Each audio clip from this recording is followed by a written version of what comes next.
Complete the following sentences by adding the appropriate parts of the sentence given in the box. हमने क्या करना है, जो निम्नलिखित जो सेंटेंसेस दिए गए हैं ये वाले, ठीक है, उसको पूरा करना है ना, इसके ऐड करना है by the appropriate parts of the sentence. इस सेंटेंस के जो उचित जो पार्ट्स है, भाग है सेंटेंसेस को पूरा करने के लिए हेल्प बॉक्स में दिए गए हैं। इसमें से हमने चूज करके इसमें लिखना है कि ये सेंटेंस कैसे पूरा बन रहा है।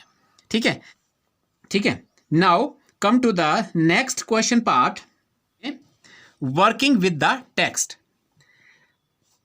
यानी कि अब हमारे जो टेक्स्ट बुक में जो क्वेश्चन थे उससे रिलेटेड ही आपके पास 8 क्वेश्चंस है, उसको हम सॉल्व करते हैं। बुक से ही फाइंड आउट करने हैं, जितने भी क्वेश्चन हमारे बनेंगे हमने बुक से ही फाइंड आउट करने हैं, उससे ही हमने लिखना है। ठीक है, try to write the answer of our own level. हमने अपने लेवल से ही जो है आंसर बुक से ही फाइंड आउट करने हैं, किसी से भी कोई हेल्प बुक नहीं लेनी है, क्योंकि सारे आंसर हमारी इस बुक में जो है दिए हुए हैं। ठीक है, आई विल हेल्प यू, मैं आपकी मदद करता हूं किस तरीके से हमने आंसर फाइंड आउट करने हैं, लिखने हैं। आप वीडियो को पॉज कर सकते हैं और आंसर लिख सकते हैं। फर्स्ट क्वेश्चन देखते हैं, why was the king advised to go to magicians. हम आंसर लिखेंगे द किंग वॉज एडवाइज्ड, यहां पर वॉज लिखेंगे हम, वॉज के किंग के बाद the king was advised to go to magicians because, ठीक है, उसके बाद हम यहां आ जाएंगे, तभी हम यहां से लिखेंगे in order to decide the right time for doing something it is necessary to look in to the future and only magicians could do that. The king therefore would have to go to the magician. In answer to the second question, अब second question के उत्तर में whose advice, किसकी जो सलाह, did the people से, लोगों ने जो कहा था, would be important to the king, राजा के लिए बहुत इंपॉर्टेंट है। हम देखेंगे in answer to the second question, इतना ही लिखेंगे। ठीक है, तब उसके बाद हम यहां आ जाएंगे। ठीक है, तब लिखेंगे हम सम सेड, यहां से करेंगे हम some said that the people most necessary to the king were his counsellors. ठीक है, उसके बाद कंटिन्यू करेंगे अदर सेड द प्रीस्ट, फिर कंटिन्यू करेंगे a few other choose the doctors, फिर कंटिन्यू करेंगे फुल स्टॉप, सेम इज लिखना हमने जैसा इसमें लिखा गया है, and yet other said that his soldiers were the most necessary people. आपका आंसर कंप्लीट हो गया। थर्ड क्वेश्चन देखते हैं, what suggestions were made in answer to the third question. अब कौन से जो है सुझाव दिए गए थे थर्ड क्वेश्चन के उत्तर में। अब थर्ड क्वेश्चन उसी के बाद है, देखो हमने ये लिखा था ना, to the third question some said science, other choose fighting and yet other religious worship। that's it, हमारा आंसर क्लियर है। ठीक है, यहां से हमारा क्वेश्चन मिल गया। आप यहां से करेंगे, ये आपका आंसर यहीं से बन जाएगा। To the third question some said science, other choose fighting and yet other religious worship, आपका आंसर हो गया। आप अगर मॉडिफाई करना चाहते हैं आप इसको मॉडिफाई भी कर सकते हैं, लेकिन आपका आंसर क्लियर है। इसलिए आप डिफरेंट साइट्स पे और बुक्स को कंसल्ट, हेल्प बुक को कंसल्ट ना करके अपनी बुक को आप जितना स्टडी करेंगे आपके आंसर करेक्ट हो जाएंगे। ओके, फोर्थ देखिए आप, did the wise man win the reward, if not why not. अब ये क्या बता रहा है, जो वाइज मैन थे ना आपके पास, बुद्धिजीवी लोग थे, क्या उनको उन्होंने जो है रिवॉर्ड जीता था, इनाम जीता था? अगर नहीं तो क्यों नहीं से है हेल्पिंग वर्ब से, तो यस और नो में जाएगा। नो, हम क्या बोलेंगे, no the wise man did not, the wise, no करके हम नो लिखेंगे ना, जैसे नो लिखा कॉमा, फिर क्या करेंगे, no the wise man did not, ठीक है, विन द रिवॉर्ड में, क्वेश्चन में। फिफ्थ का देखिए, how did the king and the hermit help the wounded man. King और राजा ने वो जो है जख्मी आदमी की जो है मदद कैसे की। ठीक है, अब देखते हैं उसको।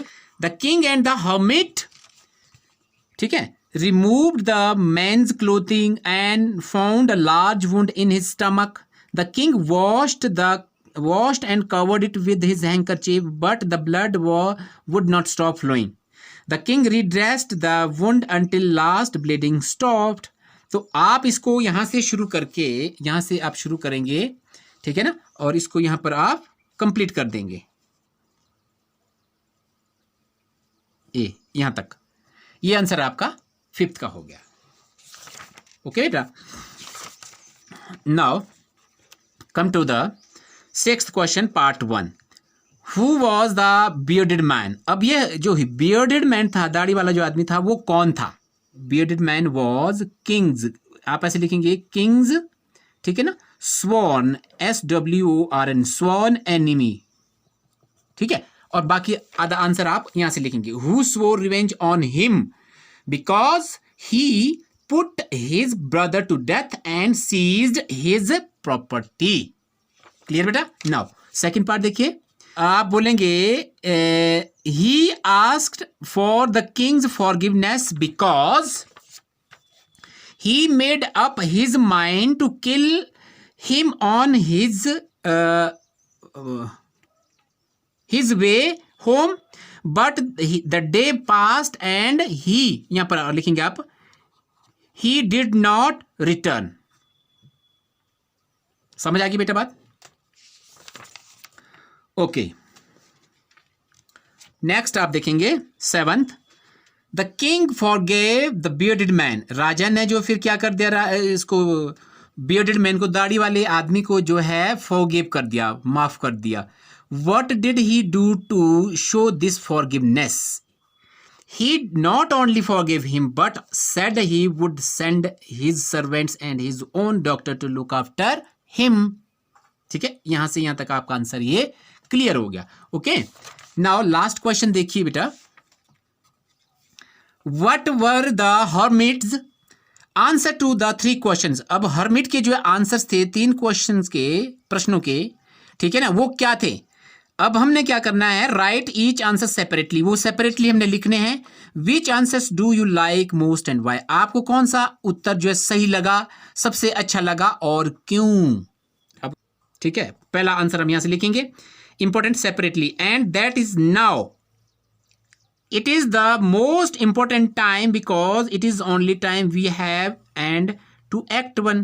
first point, first answer, and second आप यहां से लिखिए, the most necessary person is the person you are with at a particular member, for no one knows that will happen in the future and whether we will meet anyone else। यहां तक second का answer आपका आ जाएगा, ये second का हो गया। और थर्ड, द मोस्ट इंपॉर्टेंट, आप यहां से करेंगे फिर थर्ड का answer, the most important business to do that person good because we were sent into the world for that purpose alone।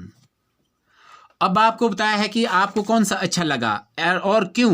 Which answer do you like the most and why? आपको कौन सा अच्छा लगा? अब आपके अनुसार आप 3 क्वेश्चन को आप आइडेंटिफाई करिए, आपको जो अच्छा लगा उसे लिखेंगे। I like the second one, third one, first one answer given by the hermit. ठीक है, it depends on every one child choice. Clear बेटू? ओके, नाउ नेक्स्ट देखते हैं working with language. Match items in list A with their meanings in list B. अब A और B की जो list दी गई है यहां पर हमने इसको मैच करना है कि ये किससे संबंधित है। ठीक है, क्लियर? नाउ हमने क्या करना है, use any 3 of these above words. इनमें से 3 हमने जो है ऊपर दिए गए शब्दों को जो है सेंटेंसेस में अपने शब्दों में लिखने हैं, 3 कोई से भी। यू में change the form of the word, आप इसके फॉर्म ऑफ द वर्ड भी चेंज कर सकते हैं, जैसे पीटी, पीटीड, फेथफुली, फॉरगिवन, एवोकन, है ना, वुंड भी कर सकते हैं। ठीक है, अपने शब्दों में लिखना है हमने ये। अब जैसे अब अगर हमने बनाना हो 3 शब्द कोई भी ले लेने हैं, जैसे कि हम बताते हैं wounded, he wounded me yesterday, है ना, आई अवोक हिम यस्टरडे, है ना, he forgave me from my mistake. इस तरीके से सेंटेंस अपने शब्दों में बनाना, क्योंकि इसका मतलब यहाँ पर दिया हुआ है, तो इससे हमने जो है आंसर इजीली फाइंड आउट कर पाएंगे। क्लियर है? अब सेकंड का देखते हैं बेटा, फर्स्ट का हो गया, सेकंड का, each of the following sentence has 2 blanks. अब नीचे दिए गए जो ब्लैंक्स है वो उस सेंटेंस में 2 ब्लैंक्स दिए गए हैं, 2 ब्लैंक्स है। Fill in the blanks with appropriate forms, उचित रूप लिखने हैं शब्दों के, गिवन इन ब्रैकेट्स, जो कोष्टक में दिए होंगे ना ऐसे वर्ड, उन एक ही वर्ड को दोनों ब्लैंक में जो है डिफरेंट डिफरेंट फॉर्म्स में लिखना है, अप्रोप्रिएट फॉर्म में। कैसे लिखेंगे? अब देखिए, पहले एग्जांपल दिया है, he has dash to help me, do you think he will remember his dash. Word एक है, वो है प्रॉमिस। अब इसको किस तरीके से यूज किया गया? आप देखिए आंसर, ही हैज प्रॉमिस्ड, उसने प्रॉमिस्ड किया था, क्या है, मेरे लिए प्रॉमिस्ड किया है। Do you think he will remember his promise, यहां पर सिंपल प्रेजेंट है, यहां पर सिंपल पास्ट आ गया। तो इस तरीके से हमने कोष्टक में दिए गए ब्रैकेट में जो वर्ड हो गए वो दो ब्लैंक में जो है लिखने हैं। समझ आ गई बात? चलिए फर्स्ट देखते हैं। The dash said that only fresh evidence would make him change his dash. The dash, अब यहां पर जज दिया है। अब आपको पता है जज एज अ नाउन और एज अ वर्ब दोनों से हमने करना है। एज ए नाउन और वर्ब, एज ए नाउन दोनों में होगा और सिंगुलर में भी हो सकता है, पास्ट टेंस में हो सकता है, प्रेजेंट में भी हो सकता है। द जज, यहां पर सिंपल जज आएगा आपका, ठीक है, क्योंकि ये आपका नाउन है, नेमिंग है, सेड है तो जज ही कहेगा, है ना, न्यायाधीश जो होगा। तो आप यहाँ क्या लिखेंगे? JUDG, जज said that only fresh evidence would make, fresh evidence जो ताज़ा जो आपके पास जो है साक्ष्य होंगे, एविडेंस होगा, would make him change his judgement. Judgement जो उसका जो होगा ना, निरीक्षण करने का जज का, तो यहाँ पर क्या बनेगा? Judgement, JUDGEMENT, judgement. समझ आ गई बेटा बात? Okay, now come to the next one. आप देखिए, I didn't notice any serious dash of opinion among the debaters, although they dash from one another over small points। अब आप देखिए वर्ड दिया है डिफर, अब यहां पर क्या आएगा? ठीक है, अब आप देखिए, I don't notice any serious difference, differ तो वर्ब है, डिफरेंस क्या हो जाएगा आपका? एडजेक्टिव हो जाएगा। ठीक है, अब देखिए, अब difference, DIFFERENC, difference of opinion, ठीक है, among the debaters although they differ, अब यहां पर डिफर ही आएगा, they differ from one another over small points। Third देखिए, it's a fairly simple request to dash but will you accept my dash as final, to answer but will you accept my answer as final। Answer दिया है ना, तो यहां पर क्या आएगा? To answer, to answer but will you accept my answer, यहां पर भी आंसर ही रहेगा। आपको पता है कि विल है तो फ्यूचर टेंस की बात हो रही है तो उसके साथ फर्स्ट फॉर्म ही यूज होगी। ऊपर भी टू इन्फिनेटिव है, टू है तो टू के बाद भी प्रेजेंट फॉर्म यूज होती है बेटा। ठीक है, फोर्थ देखिए, it isn't dash that dash should always be the mother of invention।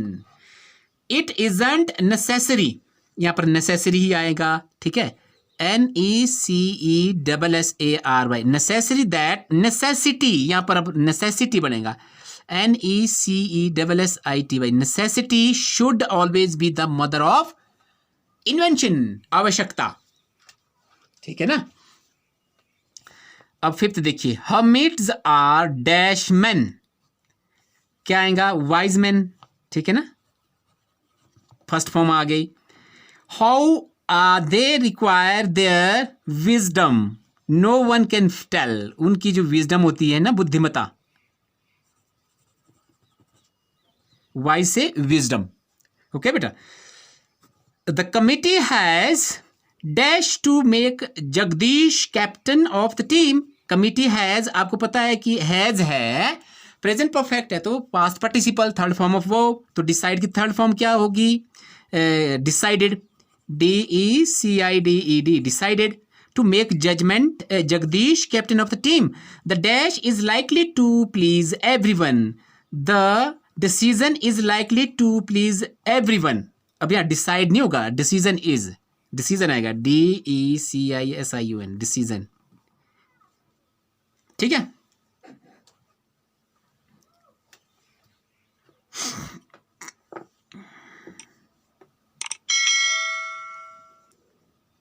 Okay बेटा। Now seventh one, asking for dash is as noble as willingness to dash. Asking for forgiveness is as noble as willingness to forgive. यहां पर क्या है, forgive.